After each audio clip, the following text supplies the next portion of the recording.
A partir de agora na Showtime. Alcel Pro Saúde. Alcel.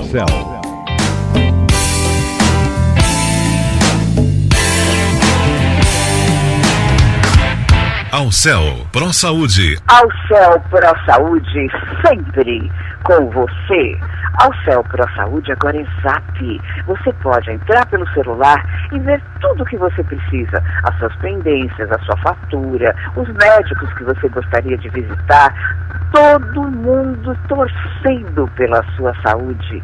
É Alcel Pro Saúde, sempre com você. Eu sou Gildete Montiel e fico com você até às 13 horas, falando da sua saúde, das especialidades que você pode procurar, tudo para melhorar a sua vida. E hoje eu vou conversar com a doutora Luz Marina Gonçalves de Araújo Oliveira. Ela é médica formada pela Universidade Federal de São Paulo, especialista em cirurgia geral pelo Hospital do Servidor Público Estadual, professora do curso de Medicina da Universidade 9 de Julho desde 2005 na disciplina de Medicina de Urgência e Trauma, certificada pelo Colégio Americano de Cirurgiões no Advanced Trauma Life Support, médica do Serviço de Atendimento Móvel de Urgência SAMU 192, mestre em Medicina e doutoranda pela Universidade 9 de Julho. E hoje nós vamos falar com ela sobre os acidentes caseiros, vamos falar sobre os primeiros socorros, vamos falar sobre tudo que você fica desesperado na hora que acontece, para que você tenha calma, tranquilidade e possa procurar a especialidade certa para resolver o seu problema. Boa tarde, doutora Luz Marina Araújo Oliveira. Boa tarde, Gildete, boa tarde, ouvintes, boa tarde a todos. Tudo bem? É uma honra ter você aqui, tudo bem? Sim. Vamos falar então sobre os primeiros socorros. O que a gente pode falar primeiro? Pois não, querida. Gostaria inicialmente de abordar dois aspectos. Primeiro, os aspectos legais referentes ao tema primeiros socorros. Perfeito. Lembrando que no Código Penal Brasileiro, e a seu artigo 135, que cita omissão de socorro, ou seja, omissão de socorro é deixar de prestar socorro a quem não tenha condições de socorrer a si próprio ou comunicar o evento à autoridade pública que o possa fazê-lo quando possível. Então esse é o primeiro aspecto. A atuação em primeiros socorros é dever de todo cidadão, tá certo? A gente deve sempre socorrer, independente do lugar, da situação, porque às vezes a gente fala assim, omissão de socorro, pensa que é só no caso de um acidente automobilístico, que a pessoa atropelou alguém e foi embora. Não, se acontecer alguma coisa na sua casa, na rua, na calçada, na fazenda, no sítio, enfim, qualquer omissão de socorro é crime, né, doutora? Isso mesmo, de acordo com o Código Penal. Agora, observemos bem a definição, que é deixar de prestar socorro a quem não tenha condições de socorrer a si próprio ou comunicar o evento à autoridade pública. Ou seja, se a pessoa não souber o que fazer no momento, e a nossa explanação nessa hora que vamos ficar juntos é justamente sobre o que fazer e o que não fazer. A pessoa tem obrigação de comunicar o evento à autoridade pública. Que autoridade pública é essa? Para garantir a segurança da cena, deve-se acionar a Polícia Militar através do 190. Porém, as autoridades que fazem o socorro à vítima e a remoção para o hospital são o Serviço de Atendimento Móvel de Urgência, que é o 192, e o Corpo de Bombeiros, que é o 193. Então, se a pessoa tiver medo, não souber o que fazer, ligar, a obrigação dela é acionar o qualquer um desses que ela lembrar, e aí ela vai ser orientada a quem recorrer, não é isso? Isso. Então, o número 192 do SAMU e o 193 do Bombeiro sempre deve estar à mão, é gratuito, do celular, do telefone público e de qualquer situação. E eles vão fazer, obviamente, o atendimento por telefone, primeiramente, e depois encaminhar a ambulância para atender o evento, o socorro em si. Certo. Então, já a primeira pergunta aqui da nossa ouvinte, Aide Matos. Ela diz o seguinte: sempre que eu tiver um problema e que eu socorrer e que eu recorrer a uma autoridade, ela vai poder me atender imediatamente? Então, esse imediatamente, né, em que sentido temporal?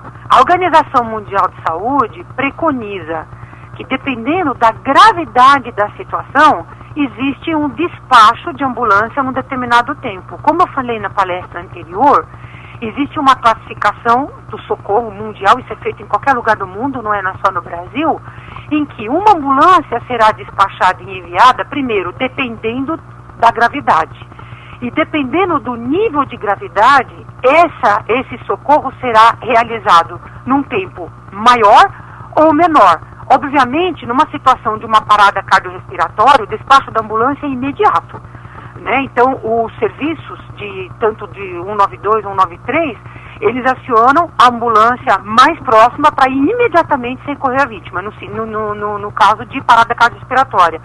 À medida que essa classificação de gravidade vai sendo realizada, então se permite um tempo maior em situações que não exigem um despacho rápido, ou seja, não é uma situação tão grave assim. Então vai depender da classificação que o evento, que levou ao acidente, ao evento, enfim, que vai ser classificado, né, nos critérios de gravidade que são feitos no serviço de emergência. Então o tempo que a ambulância vai chegar, não existe um tempo, assim dizer, mesmo porque numa cidade como São Paulo, um trânsito caótico, né, às vezes as ambulâncias não estão tão disponíveis, infelizmente a gente tem um número, né, não ideal, mas enfim, em situação de emergência, a ambulância ela é despachada e vai rapidamente possível, não é possível prever tempo exato, né, isso é impossível. Lembrando que nós não estamos falando só com São Paulo, nós estamos falando com o Brasil todo, com o mundo, né? Exato. Então eu gostaria também, doutora, que a senhora nos falasse quais os primeiros socorros que nós podemos oferecer para aquele, antes da autoridade chegar, o médico, enfim, antes desse socorro mais específico. Perfeito. Então vamos à definição do que são os primeiros socorros, né? Os primeiros socorros são a primeira ajuda dada a uma vítima de um acidente ou de algum mal súbito antes da chegada da ambulância ou do médico. Qual é a finalidade dos primeiros socorros? É preservar a vida e evitar o agravamento do estado da vítima. Tá? Então esse é o conceito e o objetivo dos primeiros socorros. E um aspecto muito importante, Zildete, que você perguntou, quero deixar claro para todos os espectadores, é que tanto o serviço do 192 quanto do 193, as pessoas que atendem o telefone, elas são treinadas para dar os primeiros socorros via telefone até a ambulância chegar. Ou seja, quando a pessoa liga para o 192 ou 193, ela não precisa se desesperar, porque a pessoa que está atendendo o telefone, ela vai orientar, ela é treinada para isso, e no caso de uma maior gravidade, ela passa a ligação para o médico de plantão, na regulação médica, e esse médico, enquanto a ambulância está a caminho, orienta os familiares, as pessoas que estão ao lado, sobre o que fazer. Então, respondendo a sua pergunta, a pessoa quando liga para o 192 ou 193, não é apenas para mandar ambulância, é também para receber a orientação dos primeiros socorros até a ambulância chegar. Esse é um aspecto fundamental. Muitas vezes as crianças se engasgam e a gente sempre vê matérias, reportagens desse primeiro socorro que foi orientado por telefone e que a pessoa conseguiu sucesso, né? Com as crianças que engasgam e tudo mais, né? Exato, exatamente. Né? Até partos, né, doutora, a gente vê, né? Exato, a gente inclusive tem uma linha, né, desse contato e às vezes, dependendo da situação, eu já passei por isso inúmeras vezes, a pessoa liga para o 192 falando assim, olha, eu não quero ambulância, né? Eu só gostaria de ter uma orientação sobre determinado assunto. Então, o 192 e o 193 também se presta para isso. Né? A central de regulação médica, os telefonistas... Eu tenho a pergunta da Michele, ela diz assim, Michele Araújo, ela diz assim, e quando eu não tenho acesso à ambulância, não tenho telefone, o que eu pessoalmente posso fazer? Aí eu vou complementar com pergunta de outros ouvintes, a Sandra, a Carla, o José Roberto, eles dizem assim, geralmente quando acontece alguma coisa, eu vou resumir, tá, pessoal? Obrigada aqui pela audiência. Geralmente quando acontece alguma coisa, nós ficamos nervosos, ficamos às vezes mais nervosos do que a pessoa que foi acidentada. Tenho aqui o Eli, que diz assim, eu não posso ver sangue. Se acontecer algum acidente perto de mim com sangue, eu fico tremendo e eu tenho que ser socorrido. Então, nesses casos, o que a pessoa tem que fazer, além de respirar fundo? Perfeito. Então, em relação a esse caso, né, normalmente, quando se aciona a ambulância, no segundo a pergunta, né, quando a pessoa fica nervosa, não pode ver sangue, a gente pede para chamar uma pessoa, né, uma outra pessoa, que possa ter melhores condições emocionais, vamos assim dizer, de prestar o primeiro socorro à vítima antes que a ambulância chegue. Então, isso é uma coisa, inclusive, é um aspecto que os telefonistas são treinados para isso. Então, a senhora pode, por gentileza, chamar um vizinho, um parente, né? Por quê? Porque, como eu falei no início, é muito importante nos primeiros socorros, cujo objetivo é justamente preservar a vida e evitar o agravamento das pessoas, às vezes, pelo nervosismo, né? E acabar piorando a situação, que esse não deve acontecer de forma nenhuma. Então, o que a gente pede? A senhora, por gentileza, a senhora chama alguém, tá, na sua vizinhança, um parente ou um vizinho, que possa prestar. E sempre tem, Zildete, sempre tem uma pessoa que pode não saber o que fazer, mas a calma dela vai ajudar a vítima, vai ajudar a equipe de resgate e vai salvar aquela vida, mesmo não sabendo o que fazer. É muito importante, realmente, como você falou, é respirar fundo e manter a calma. A outra pergunta... Então, nós temos a UCEL Pro Saúde, que tem um serviço agora de telefone, que é imediato também. Como eles são os nossos patrocinadores, quero deixar bem claro isso. Agora, nesse caso, qual é o especialista que eu posso pedir na UCEL Pro Saúde? Aconteceu um acidente. Quem é que eu chamo primeiro? Eu chamo um ortopedista, eu chamo um clínico geral? Quem que eu devo procurar na lista lá da UCEL Pro Saúde para me socorrer? Perfeito. Normalmente depende do primeiro socorro, né? Depende do incidente. Então, por exemplo, no caso de acidentes, no caso de trauma, vou usar a palavra trauma, que significa um evento, uma lesão do corpo causada por agente externo.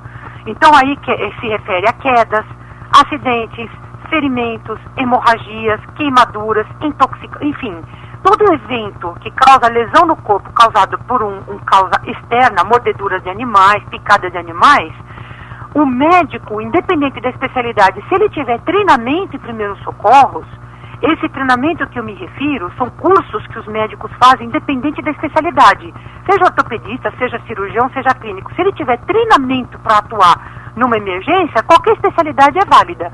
No caso dos acidentes ou dos traumas, os especialistas que estão mais acostumados a lidar são os cirurgiões e os ortopedistas, o que não impede que um clínico bem treinado possa também dar o primeiro socorro, como imobilizar uma fratura adequadamente, como conter uma hemorragia. Qualquer especialista, qualquer médico pode fazê-lo, desde que haja treinamento para tal. Certo, muito bom mesmo. Em caso de acidente com crianças, o que nós podemos ajudar aqui, o ouvinte que está ouvindo? Nós temos aqui a Fátima, o Cláudio, a Miriam, Arles, Vivi e Jarbas, todos perguntando de acidentes com crianças, e eles pedem para que a senhora faça um resumão, faça um resumão na casa. Então, os acidentes podem acontecer na cozinha, no banheiro, no quarto, com crianças. Perfeito, muito boa pergunta, né? Então, resumindo mesmo, né, porque é um tema bastante extenso, as crianças, elas são extremamente vulneráveis a acidentes domésticos. Então, para que se evite esse tipo de acidentes, quais acidentes que eu me refiro? Desde quedas, né, quando as crianças se machucam em algum local, ou intoxicação, quando elas tomam ou ingerem alguma substância indevida, como produtos de limpeza, medicamentos, certo? Queimaduras, outra ocasião que acomete também crianças. Nessas situações, cabe aos pais e aos familiares proteger essas crianças. Como? Com medidas básicas e muito simples, que podem ser feitas em qualquer residência. Primeiro, todo produto perigoso, todo tipo de veneno, ou seja, produtos químicos, que são os produtos de limpeza, perfumes, medicamentos, devem ser guardados fora do alcance dessas crianças, em armários altos, com chave, num lugar que elas não possam alcançar, tá? Então esse é o aspecto fundamental. É muito comum nos nossos lares a gente guardar produto de limpeza no fundo, num quartinho do fundo, num banheiro do fundo, num armário baixo, que as crianças facilmente vão lá e elas vão tomar, porque elas não têm noção de que aquilo é veneno. Elas vão achar que é um refresco, um iogurte, um suquinho, uma balinha. Tá certo? Inclusive os amaciantes são cor de rosinha. Exato, azul. Exatamente, então mesmo. eles têm, inclusive muitos têm perfume de fruta. Ela vai achar que é uma substância comestível, né? Então ela vai acabar se intoxicando. E sobre isso eu quero falar depois o que fazer nesses casos, mas atendendo os ouvintes. Medicamentos também, não deixem gaveta. Gaveta as crianças alcançam facilmente, tem que deixar em armário alto, onde elas não possam alcançar. Outro aspecto, é óbvio que eu não preciso citar a questão das grades em apartamentos, né? Que isso é obrigatório, então todo mundo que tem criança pequena, a mãe durante a gestação já manda colocar grade em todas as janelas, inclusive nos banheiros. Não esquecer que teve uma criança, há um tempo atrás, que subiu no banheiro, no banquinho de 5 anos. E ela jogou, ela se jogou do apartamento, com 5 anos de idade. Porque era a única janela que não tinha grade. Então tem que colocar grade em todas as janelas, inclusive os banheiros. Tá? Outro aspecto em relação à cozinha. Para evitar queimadura, vai fazer alguma coisa na panela, tem óleo quente, deixa na boca do fundo com o cabo voltado para trás, para evitar que a criança se queime e aquele óleo, aquela água fervente, aquela comida quente cair em cima dela.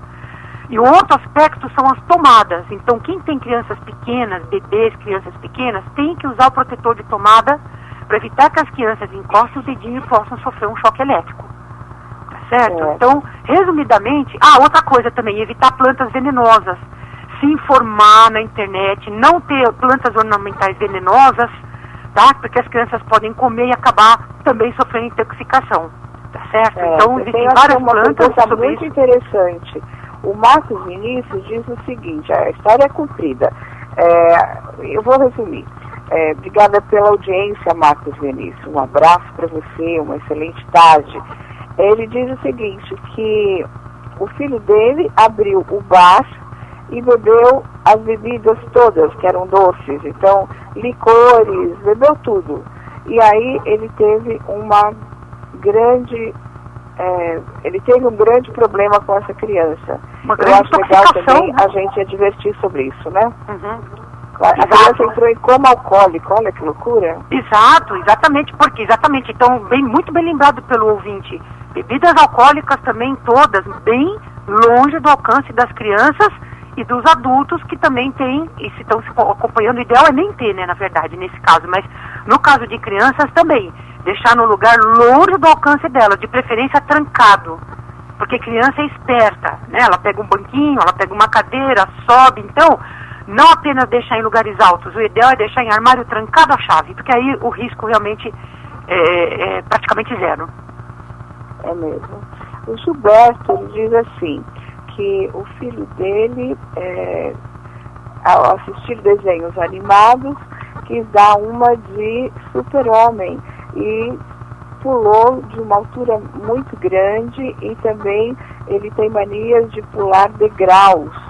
E quebrou braço, quebrou perna e que ele gostaria também que nós advertíssemos os ouvintes com relação aos desenhos animados, porque as crianças supõem que têm poder.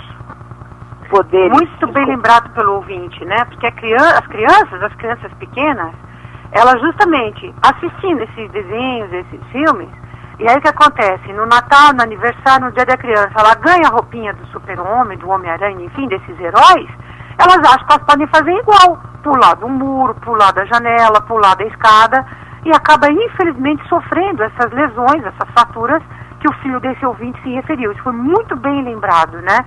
Então cabe aos pais, aos responsáveis, conscientizar essas crianças de que elas não são não são de ferro, que isso tudo é ficção. Aí cabe mais um trabalho realmente familiar, mas foi muito bem lembrado pelo ouvinte, eu já atendi, inclusive.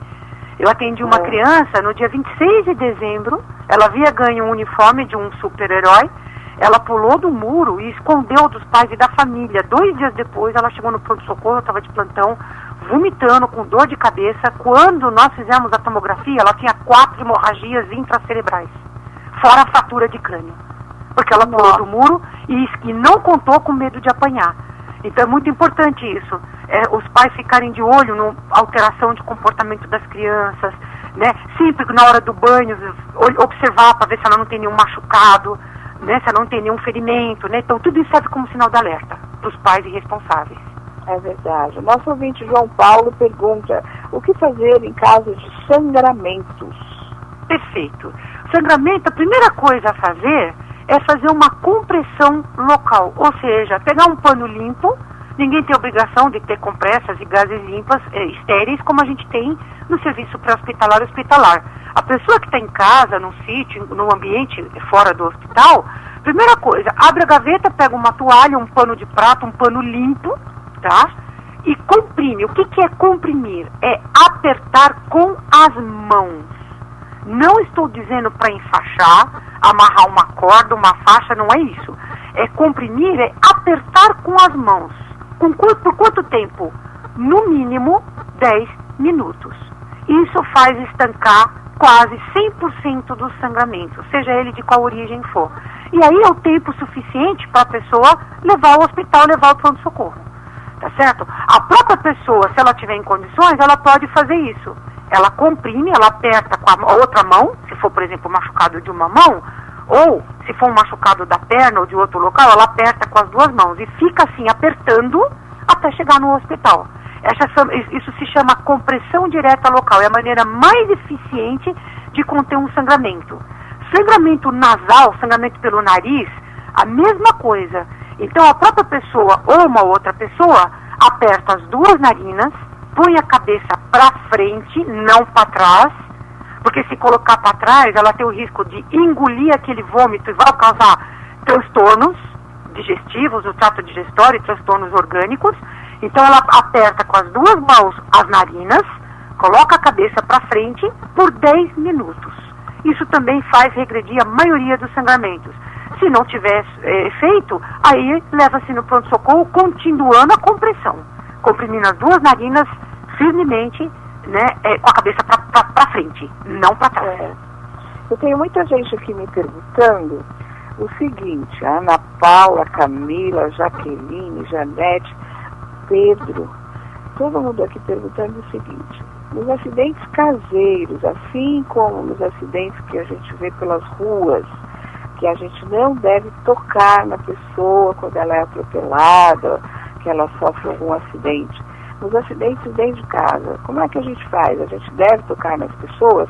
Aí eu tenho aqui o Sérgio Franco. Ele disse o seguinte, que o pai dele caiu da escada e que aí eles não sabiam se deviam mexer ou não até o socorro chegar. O que as pessoas devem fazer, doutora? Perfeito. Nesse caso, não deve mexer. Né? A recomendação é justamente isso. No caso de acidentes domésticos envolvendo quedas, queda da escada, queda no banheiro, queda no quintal, qualquer tipo de queda, onde não se sabe se há fratura ou não, isso obviamente só o médico vai poder fazer o diagnóstico, a orientação é não mexer na vítima, tá? Chamar imediatamente 192 ou 193, como eu expliquei anteriormente. Os telefonistas, junto com a regulação médica do 192 e 193, vão ajudar a pessoa, né? Por isso que é interessante sempre falar de um telefone móvel, um celular, ou mesmo um telefone fixo, que é sem fio, porque aí a pessoa pode, ao mesmo tempo que está prestando socorro à vítima, falar com as equipes do 192 e 193. E eles vão fazer umas perguntas do tipo: a pessoa está vomitando, a pessoa está inconsciente, como está a frequência respiratória? Como está? Ela está com dor? Onde está doendo? No quadril? Então não mexa. Então essa orientação é dada pelo telefone. Então, respondendo aos ouvintes, né, o caso do pai do ouvinte Sérgio Franco, não mexer. O certo é não mexer na vítima. E atenção, não coloque um travesseiro embaixo da cabeça. Por quê? Porque isso vai fazer um deslocamento da coluna cervical, da coluna vertebral cervical, e se a pessoa tiver uma lesão, uma fratura, o hábito de mexer a cabeça e colocar o travesseiro pode piorar essa lesão, pode agravar a lesão. Então, quando eu digo não mexer, é não mexer nenhuma parte do corpo, deixar a pessoa imóvel. Agora, se ela, por exemplo, estiver molhada, posso secar com uma toalha sem mexer na vítima? Pode, isso é importante porque faz parte do atendimento, que é proteção de hipotermia. Se ela quiser um cobertor, pode. Se ela quiser tomar água, não. Não dê nada para ela beber nem comer. Nada. Ela está com dor, posso dar um remédio? Não. Tá? Deixe que as equipes de resgate vão fazer todo o atendimento adequado, inclusive analgesia, que faz parte dos protocolos. Então é muito importante isso, tá? Não mexer, pode secar se ela estiver molhada. Se estiver sangrando, posso fazer uma compressão como eu expliquei anteriormente, alguns minutos atrás? Deve, tá? Pegar um pano limpo e comprimir o sangramento. Isso é muito importante, para evitar que a pessoa entre no estado mais grave de choque hemorrágico. Tá? Então, às vezes, um gesto como esse já salva a vida da pessoa, antes da ambulância chegar. Não coloque travesseiro. Paula pergunta se deve lavar o ferimento com água corrente. Não. Muito boa pergunta. Né? Nem no SAMU, nem no 92 e no 93 a gente faz isso. Por quê? Vou explicar a razão. Porque o nosso organismo dispõe de um sistema de coagulação extremamente eficiente. Em alguns minutos, eu coloquei 10 minutos, que seria o tempo máximo, mas às vezes em 2 minutos a coagulação, o coágulo já é efetuado. Então é importante isso. Normalmente numa lesão, muitas vezes ela para sozinha. Quando a pessoa vai lá lavar, ela rompe esses coágulos. Ela remove esses coágulos e a pessoa volta a sangrar novamente. Então é muito importante ela comprimir sem lavar, sem remover esses coágulos que já foram formados pelo próprio organismo. Certo. Alguns ouvintes aqui, o Regis Oliveira, a Helena, a Graça, a Cleide, perguntando sobre animais peçonhentos e também mordeduras de cachorros e arranhão de gatos. E também a Ruth dizendo que a casa dela está com escorpiões, o que deve ser feito em casa. E o Rony perguntando de picada de abelha. Isso, perfeito. Né? Então, nesse aspecto, nós vamos abordar agora em relação à picada de animais peçonhentos e mordeduras de animais. Em relação a mordeduras de animais, o aspecto epidemiológico mais importante é em relação a cães e gatos, que são os animais domésticos mais frequentes, né, nas residências, nos lares. Então, primeiro, o aspecto vai depender do tipo de exposição e das condições do animal agressor. Então, são esses dois aspectos que os médicos têm que observar. O tipo de exposição, o que são considerados como acidentes leves. Ferimentos superficiais, por exemplo, a mordida do cão ou do gato, causa um ferimento superficial, único, em que regiões? Tronco, tórax, abdômen, costas, membros, exceto mãos e polpas digitais e planta dos pés, ou seja, ferimento único, superficial, pegou só a pele. Nesses locais, tronco e membros, exceto mãos, polpas digitais e planta dos pés, tá? É considerado como um acidente leve. Um acidente grave são os ferimentos na cabeça, no rosto, no pescoço, nas mãos, polpas digitais, planta dos pés e mucosas. O que eu falo de mucosas? Dentro da boca, tá certo? Geralmente, né, esse hábito de lamber, né, a saliva, né, a língua do cão, que eu não recomendo de forma alguma, porque isso pode transmitir raiva, tá? Então, esses ferimentos múltiplos, essas lambeduras são consideradas acidentes graves. O segundo aspecto é em relação ao animal. O mais importante é deixar o animal em observação durante 10 dias. Se durante esse período... O cachorro não é da pessoa e ele... Eu vou chegar nesse aspecto, já vou chegar lá já. Então, quando o animal é doméstico e ele morde, tá certo? O mais importante, porque infelizmente o que acontece? No impulso, alguns pais acabam matando o cão, acabam matando o animal. Nossa. E aí, a pessoa, infelizmente, ela vai ter que tomar vacina. Eu vou falar sobre isso daqui a pouco. Então, o importante é isso, observar durante 10 dias após a exposição. Então, se o animal permanecer sadio, não apresentar nenhum sintoma de raiva, ou seja, não ficar com os olhos vermelhos, hipersalivação, agressivo, tá? Qualquer suspeita de raiva, ele permanece sadio como ele sempre foi nesses 10 dias e encerra-se o caso, tá certo? Lava o ferimento com água e sabão. Normalmente o médico não sutura, ele não dá aqueles pontinhos bonitinhos como se fosse um outro tipo de ferimento. Por quê? Porque a saliva dos animais é extremamente contaminada e pode causar uma infecção grave. É bactéria, agora, né? Exatamente. Se o animal fugir, como você falou, é um animal de rua, fugiu. Se o animal doméstico morrer, ou se o animal apresentar sinais de raiva, aí, no caso de acidentes leves, 5 doses de vacina, e no caso de acidentes graves, 1 dose do soro e 5 doses de vacina antirrábica. Essa é a conduta com mordidas de animais. Lembrando que mordida de morcego sempre come acidente grave e sempre tem que tomar soro e vacina. E nós temos morcegos, eu não me falo dos morcegos apenas que se encontram no interior, não, imagina, nos centros urbanos, né, nós temos, inclusive aqui em São Paulo, nós temos edifícios e prédios do bairro do centro, inclusive com morcegos. E outro aspecto é, por exemplo, mordida de rato, mordida de camundongo, mordida de porquinho da Índia, hamster e coelho, não transmitem raiva. Não precisa fazer nenhum tipo de profilaxia. De rato, é mesmo? Sim, rato não transmite raiva. O problema do rato é a urina em enchentes causar leptospirose. Agora, a mordida do rato não transmite raiva. Olha que coisa incrível. Então isso, né? Às vezes a gente vai matar um rato, eu já vi isso. E qualquer dúvida... Avança da pessoa, né? A pessoa exato. Tem medo.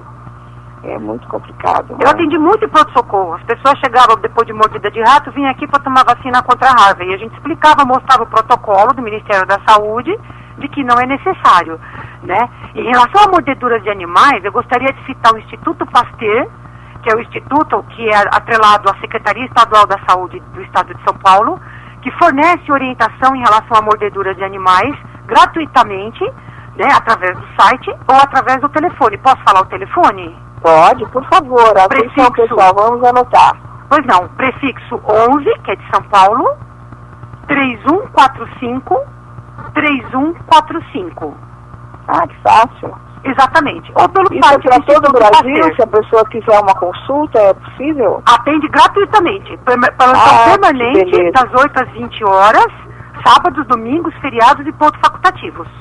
O atendimento, então orientação por telefone. É 11 São Paulo, 011 é o DDD, 3145-3145. Muito fácil, 3145-3145. É o Instituto Pasteur de São Paulo, para qualquer orientação sobre picadas de animais e animais peçonhentos, essa coisa toda, né, doutora? Mordeduras de animais. Animais peçonhentos é o Instituto Butantan que eu vou me referir agora.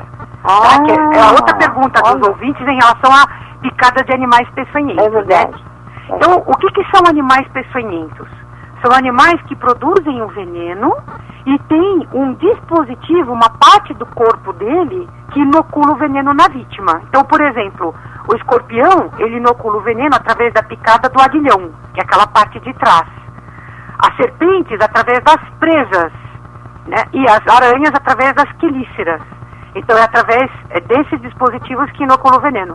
Toda aranha é peçonhenta? Toda serpente é... Não. As serpentes mais peçonhentas do Brasil são 4. A coral verdadeira, a cascavel, a jararaca e a surucucu. Certo? Essas são as serpentes peçonhentas mais comuns no Brasil. Os escorpiões são peçonhentos, como o ouvinte referiu. Escorpião gosta do quê? De lugar úmido, geralmente onde tem entulho, onde tem muito lixo, onde tem material de construção. Eles gostam de calor e umidade dentro de botas, dentro de calçados, de armários. Então isso é muito importante. Eles estão espalhados em todo o país. O mais comum é o escorpião amarelo. Em relação às aranhas, 3 são as aranhas venenosas mais comuns no Brasil que produzem mais danos. É a aranha marrom, mais frequente na região sul do país, é a armadeira, presente no Brasil inteiro, e a viúva negra, presente nos estados do Nordeste, especialmente na Bahia.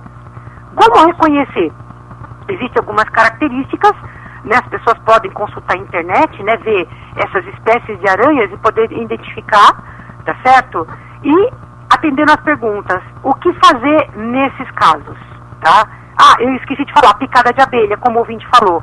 O problema das picadas de abelhas não é o envenenamento, é a alergia que elas causam, aquele inchaço, aquele vermelhidão causado pela picada de abelha. Né? Exatamente, é uma reação alérgica.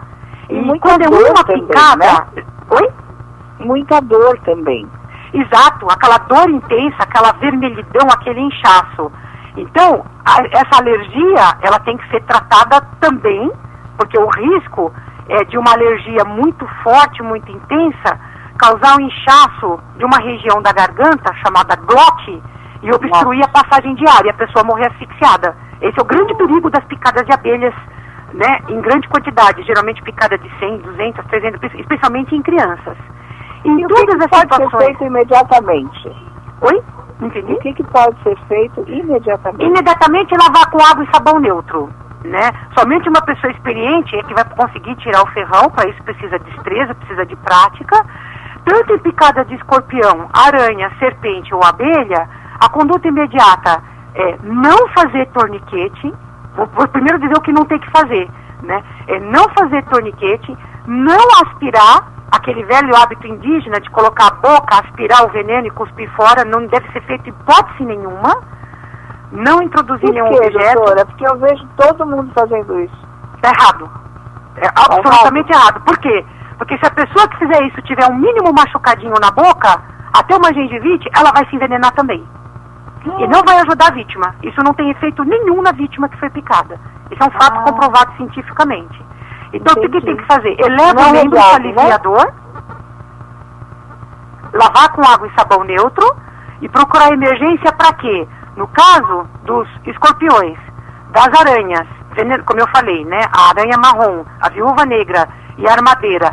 E as serpentes que eu mencionei, repetindo, sempre é bom repetir, cascavel, coral verdadeira, surucucu e jararaca, tem que tomar o quê? Tem que tomar o soro anti-veneno.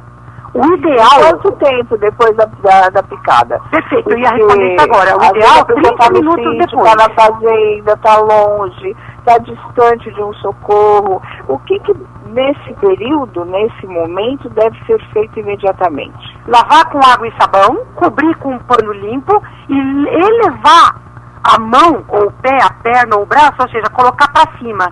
No caso da mão e do braço, fazer uma tipóia, com um lenço, com qualquer pano que você tem em casa.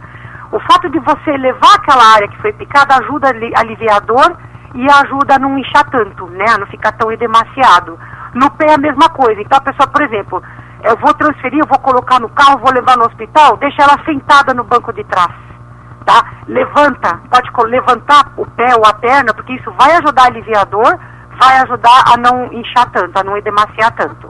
E lembrando que os soros antipeçonhentos... Ela diz o seguinte, que a filhinha dela de 4 anos estava numa doceira e ela teve uma picada de abelha da doceira, né, onde ela foi comer o doce. E aí a picada foi na barriga e ela imediatamente apertou como quem aperta uma espinha, uma acne. E aí saiu uma água e também o ferrão. E a nenê chorava muito, eu coloquei gelo. Eu fiz certo? Não, né? Foi muito bem observado.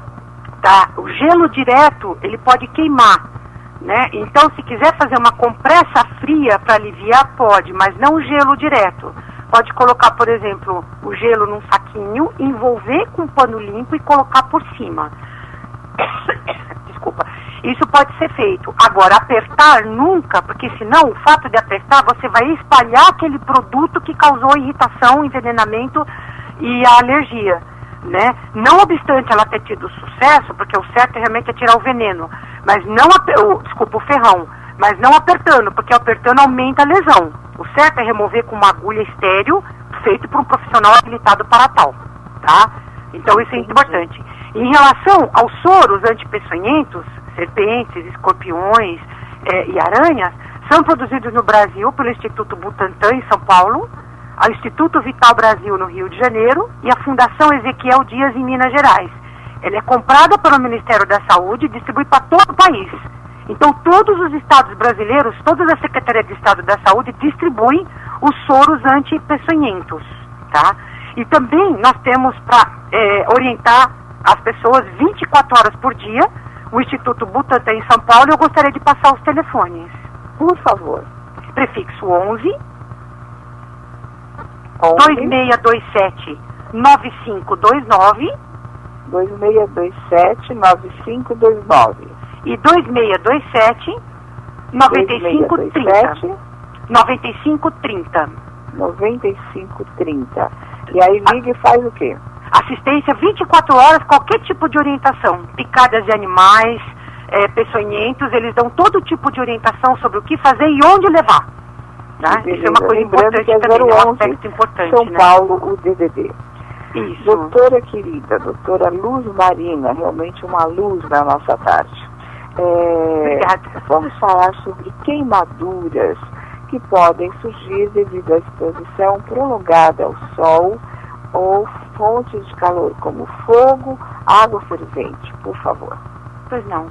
Esse aspecto, né, vai ser melhor abordado, creio que futuramente, né, por uma colega que é cirurgiã plástica, né, e ela tem bastante experiência. Mas em relação a primeiros socorros, o primeiro aspecto é interromper a fonte da queimadura. Então, por exemplo, é uma panela que pegou fogo em casa, né, ou uma tomada que deu curto-circuito, né, tem que desligar, no caso da tomada, desligar a energia, né, desligar o disjuntor geral. Nunca remover uma vítima que está encostada numa fiação elétrica tomando choque. Eu já falei sobre isso e sempre é bom repetir, porque aí a pessoa que vai encostar se torna o fio terra e a próxima vítima. Então, se em relação a a pessoa estiver em contato com aquele fio elétrico que deu o choque, outra pessoa não deve tocar na pessoa, porque também vai ser eletrocutada. Exatamente. Caso, né? Então, o certo é desligar o disjuntor, desligar a chave geral, ou seja, interromper a corrente elétrica. Esse é o primeiro aspecto.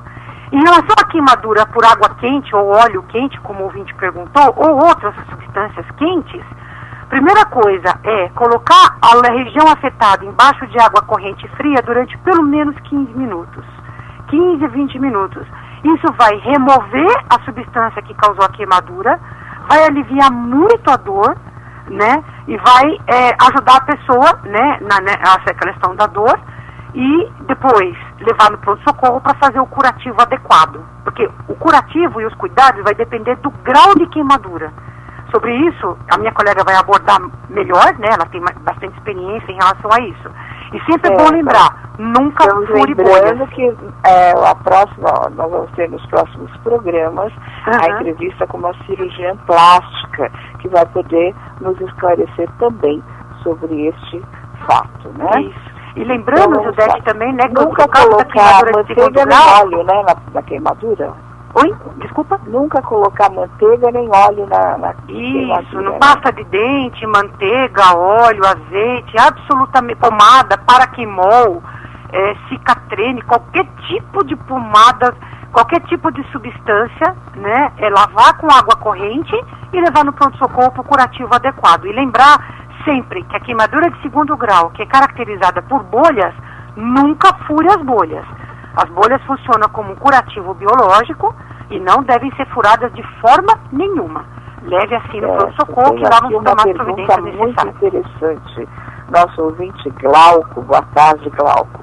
Ele diz assim: boa tarde, Judete, doutora Marina. Há algum tempo eu presenciei um acidente que ocorreu dentro do metrô, com final feliz. Um senhor demorou a sair do trem e então as portas se fecharam no tornozelo dele. Então um rapaz que estava do meu lado, heroicamente, deu um soco naquele dispositivo de emergência, ferindo-se. Aquela ação parou o trem imediatamente. Ele pergunta: há alguma política pública para orientar as pessoas nessas situações? Sim.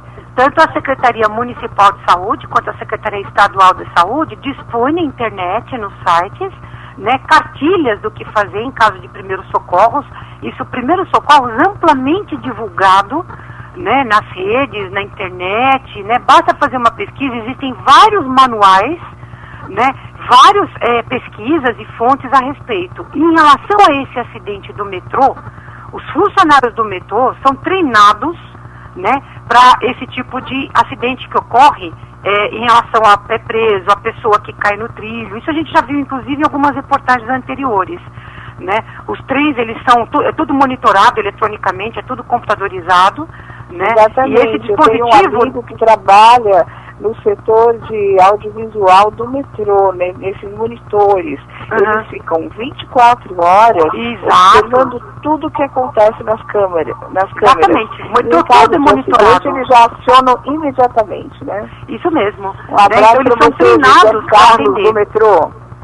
Eles são treinados para atender, inclusive, né, é bom que os ouvintes saibam, né, que a maioria das estações do metrô aqui na capital paulista, Existem desfibriladores, então esses funcionários do metrô, eles são treinados a atender, fazer os primeiros socorros, e no caso da parada cardiorrespiratória, eles são treinados em cursos de ressuscitação cardiopulmonar a fazer as primeiras manobras de ressuscitação cardiopulmonar e usar o desfibrilador.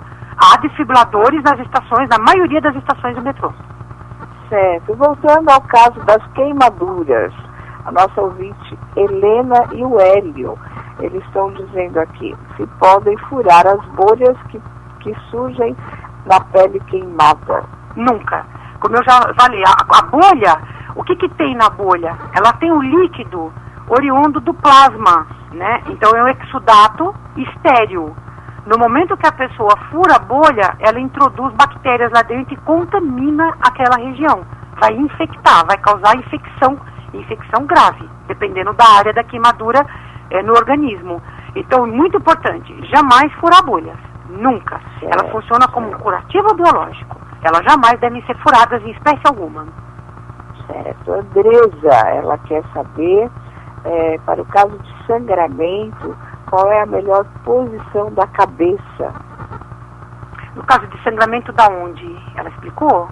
Ela disse na cabeça, no nariz. Ah, sim. Como eu expliquei, né? Comprimir as duas narinas, comprimir o nariz, né? E essa compressão é feita manual com o polegar e os dedos da mão, e a cabeça tem que estar para frente da pessoa, nunca para trás. Porque ir para trás, a vítima, ela corre, a pessoa que está sangrando, ela corre 2 riscos. De deglutir aquele sangue, causar uma irritação e uma alteração sistêmica, e o que é pior, ela corre o risco de aspirar aquele sangue, ou seja, ir para as vias respiratórias e causar aspiração, broncoaspiração. Então a cabeça sempre tem que estar para frente, porque aí ela pode vomitar eventualmente aquele sangue que está correndo pela boca. Ela deve, inclusive, vomitar, se for o caso. Vomitar não, né? No caso, ela cospe, né? Porque o vômito é oriundo do estômago. Então, ela pode cuspir aquele sangue, tá certo? E a cabeça tem que estar ligeiramente inclinada para frente. É certo apertar as narinas quando sai sangue do nariz? É a pergunta do Fernando. Ela comprime externamente, não internamente. Internamente é um procedimento médico, que é o tamponamento nasal. Então, o procedimento de se colocar uma gase, uma substância, por dentro da narina para interromper o sangramento é chamado de tamponamento nasal. Esse é um procedimento médico. Então, só o médico pode fazer. No caso de primeiros socorros, a pessoa pode fazer uma compressão externa, ou seja, por fora, apertar o nariz, as duas narinas fortemente, até chegar no pronto-socorro. No mínimo por 10 minutos, como já explicamos anteriormente. Certo. Então, os primeiros socorros para nariz sangrando, quais são? Como a gente respondeu, né? Presidente, eu gostaria de falar sobre intoxicações. Posso fazer uma orientação rápida? Vamos falar, claro. Então, perfeito. Né? Só lembrando, né? O que são intoxicações, né? O que significa, né? Isso, né? Intoxicação é envenenamento, tá? Ou seja, intoxicação é uma emergência médica caracterizada por distúrbios do organismo causados por interação com substâncias tóxicas. Podem ser ingeridas, inaladas, absorvidas pela pele ou injetadas, né? Inoculadas. Sobre inoculadas, a gente já comentou, né? Que são os animais peçonhentos, né? E outros tipos. Então, eu gostaria de abordar isso. No caso de uma ingestão acidental, uma criança que ingeriu detergente e medicamento, não provocar o vômito de forma nenhuma, tá? Então, essa é a primeira orientação que eu gostaria de dar. Não provocar vômitos, levar imediatamente para o pronto-socorro, pode se chamar 192, 193, claro, porque no pronto-socorro vai se promover a lavagem gástrica e a administração de substâncias que vão remover aquele veneno do corpo, tá certo? Que é o carvão ativado por uma sonda que vai chegar até o estômago, né, introduzida pelo nariz, tá? E alguns antídotos dependendo do veneno. Então, não provocar vômitos de forma nenhuma, não dar nada para a pessoa tomar, né? E levar no pronto-socorro, em qualquer tipo de envenenamento. E existe também um serviço, né, também de informações, né, sobre intoxicações, 24 horas por dia. Eu gostaria também de dar o nome e o telefone para os ouvintes, é um serviço de utilidade pública. Falar. Pois não, é o CEATOX, que é a Central de Intoxicações de São Paulo. Certo. Ela está dentro do complexo do Hospital das Clínicas, né, da Faculdade de Medicina da Universidade de São Paulo. O telefone é 0800 014 81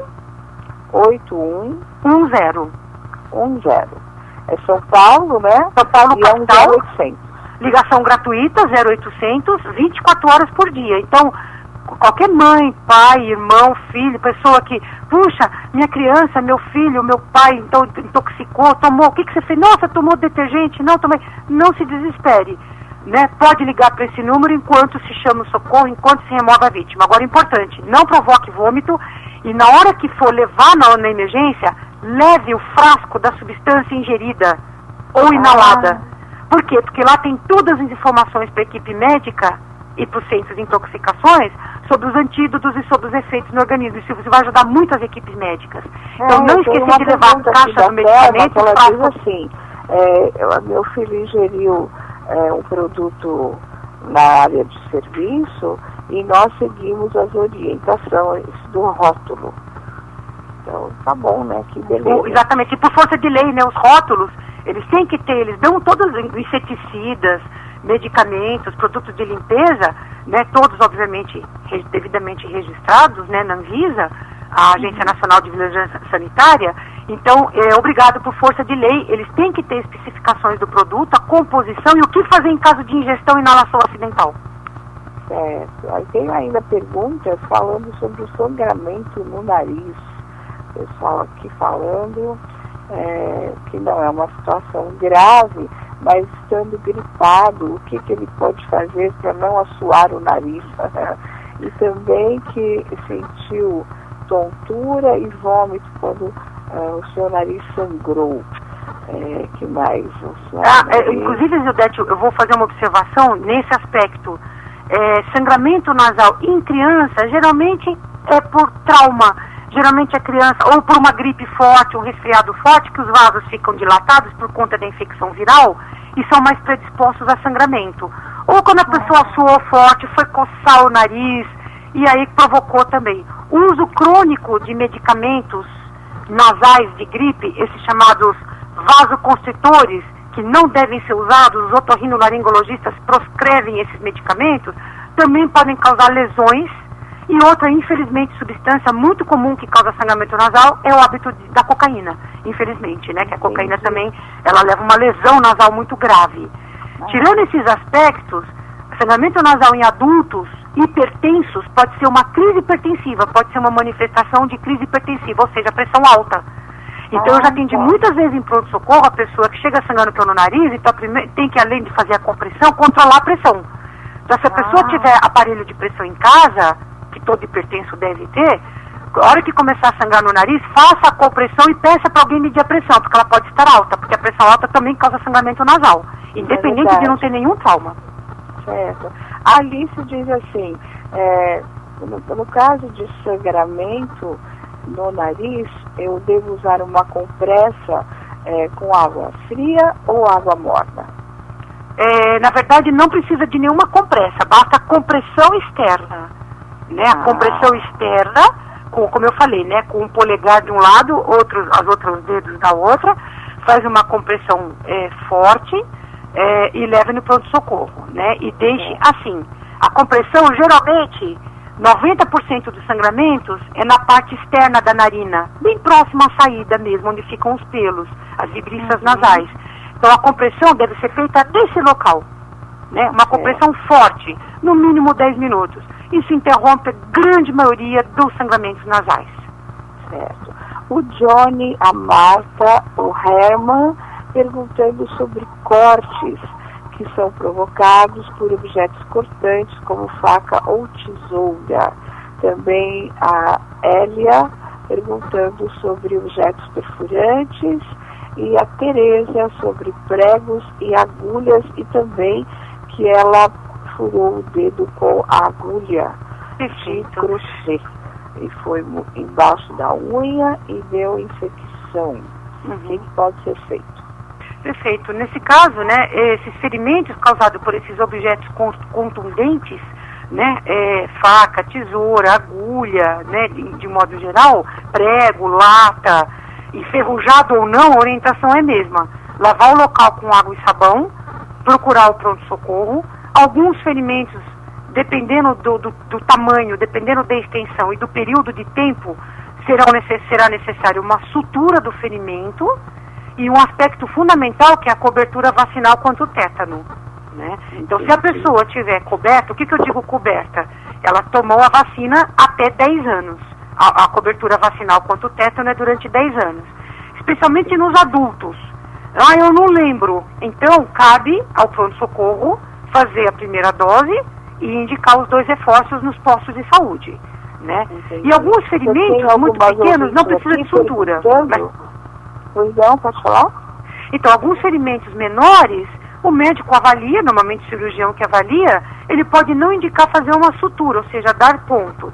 Mas a cobertura vacinal é muito importante sempre nesses aspectos. Entendi. Principalmente se tiver enferrujado. Da Solange, da Tairana e da Lalu, falando que se feriram com alicate de unhas na manicure. Tem uma aqui que falou que a Priscila, que ela quase perdeu o dedão do pé, a unha infeccionou, o dedo ficou enorme e elas gostariam então de orientações. Pois não. Então, qualquer tipo de ferimento se abre uma porta de entrada para infecções. Essas infecções podem ser bactérias da própria paciente ou infecções externas. Então, sempre quando se tem um corte, uma ferida, o que acontece? Abre a porta, então a porta fica aberta. Então, o ferimento, ele funciona como uma porta de entrada para as bactérias externas ou internas da própria pessoa. Por isso que é sempre importante, em todas as situações, a lavagem com água e sabão, né? É limpar bem o ferimento e procurar o pronto-socorro, saber se vai precisar fazer a sutura ou não. Então, esse é o primeiro aspecto. Segundo aspecto, alicate de institutos de beleza, o correto seria a esterilização com autoclave, da mesma forma como os instrumentos cirúrgicos são pinças, material odontológico, material médico cirúrgico é esterilizado. A autoclave, ela esteriliza, ou seja, ela mata todas as bactérias e fontes de infecção. Agora, se aquele instituto simplesmente passa uma água quente ou um álcool, isso não vai causar esterilização. E no caso da manicure cometer, né, um ferimento, por menor que seja, aí realmente o próprio alicate pode ser fonte de contaminação, inclusive de doenças infecto-contagiosas, como AIDS, hepatite B e hepatite C. Então isso é importante. Tem algumas perguntas aqui da Nádia, da Kelly, do Francis Paiva, perguntando sobre ferimentos com armas de fogo.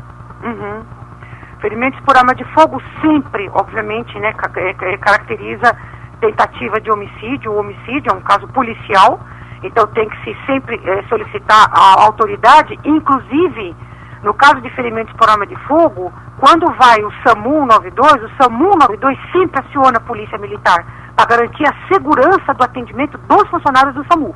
Isso é praxe, isso é protocolo nosso. Esse é o primeiro aspecto. O segundo aspecto é que a arma de fogo, ela causa uma cavitação, ela causa uma irradiação. Por quê? Porque há uma energia cinética envolvida, porque no momento do disparo da arma de fogo, acontece uma mini explosão. E quanto mais próximo da vítima estiver o ferimento, ou seja, o agressor estiver mais próximo da vítima, a queima-roupa, a poucos metros, a menos de 2 metros de distância, essa lesão é maior, esse estopim é maior. Então é como se fosse uma mini explosão. Então é por isso que às vezes a pessoa ela sofre um tiro num determinado local, ferimento por arma de fogo, e a lesão ela é mais grave ainda do que se supõe. Isso é muito importante que os médicos que atuam em pronto-socorros têm que ter em mente, né? Esse tipo de lesão. E o ferimento, o que pode a arma de fogo ocasionar no corpo? Vai depender de 2 aspectos fundamentais: do calibre da arma e da distância entre o atirador e a vítima. Se sabe que quanto mais próximo, numa distância menor de 2 metros, obviamente o ferimento é maior e vai depender do calibre. Por exemplo, tiro de revólver, né? Por exemplo, ferimento por arma de fogo causada por revólver, ele tem uma gravidade, a pistola, a gravidade é maior e sem dúvida nenhuma, fuzil é praticamente incompatível com a sobrevivência. Então vai depender do calibre da arma e da distância entre o atirador e a vítima. Olha, tenho muitas perguntas, nós já estamos com 13:01 e eu vou ter que encerrar. Eu quero convidá-la para mais vezes estarmos juntas aqui, porque, olha, tem muita pergunta. Sempre à disposição, Zidete, de você, mesmo. Da Rádio Showtime, dos ouvintes. Me coloco sempre à disposição, né, aos sábados, nesse horário, para atender a você e aos queridos ouvintes. Estou à disposição de vocês. Fico muito lisonjeada. Ficamos, né, pessoal? O pessoal está adorando. Eu quero convidá-la para estar conosco mais vezes e desejar um bom fim de semana e muito obrigada, porque a senhora fala tão bem, é tão esclarecedora e que Deus a abençoe, tá bom? Amém. Deus abençoe a todos os ouvintes e a você também, viu? Uma boa tarde, um ótimo final de semana e que Deus abençoe e proteja a todos.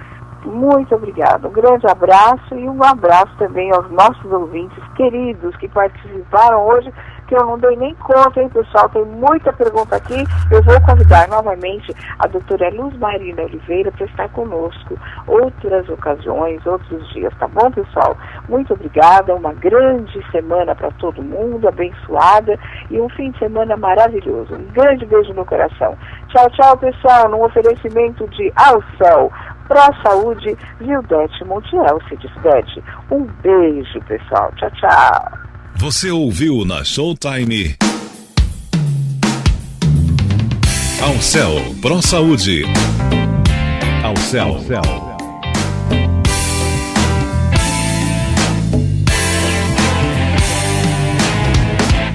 Ao Céu, Pro Saúde.